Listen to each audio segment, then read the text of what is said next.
मजलिस party के नेता असदुद्दीन ओवैसी ने झूठ बोलने में, गलत प्रचार करने में ये देश में नंबर 1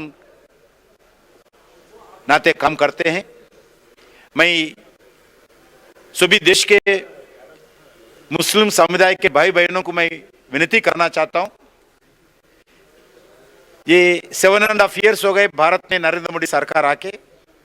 देश में कर्फ्यू नहीं है, देश में तो कम्युनल क्लासेस नहीं है, देश में आतंकवाद का गतिविधि नहीं है।